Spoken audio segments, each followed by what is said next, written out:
এই যে মামুনিরা, আরে তোমাদেরই বলছি, সবাই কিন্তু চুপ থাকবে। হ্যাঁ, এখন আমাদের শাহরুখ খান দা আসবে। এই পঞ্চু, এত বকছিস কেন রে? তাদের একটা গান লাগা, শাহরুখ খান দা আসছে বলে।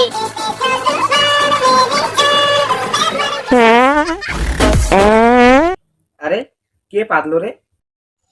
আরে মনু, আমি। তাই আমার এন্ট্রির সময় তোর পাততে লাগে?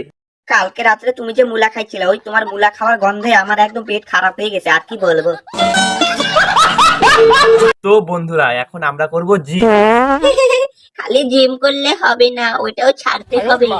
একটা কানের নিচে মারবো না? নাও নাও নাও, মারো মারো মারো। আমার কি, তোমার তো যাবে লস। আমি তো একদম অজ্ঞান হয়ে শুয়ে থাকবো, আর কিচ্ছু করবো না, দেখো। ওই চুপ কর তো তুই। তুই মাথা খাস না, হ্যাঁ? এমনি ভাল লাগতেছে না, মাথা খাস না তুই। আরে বাপু, ওর কথা ছাড়ো না, তুমি এইদিকে আসো, আমাকে উঠাও, দেখবে তোমার 2-3 দিনে জনি সিং এর মতো বডি হয়ে যাবে।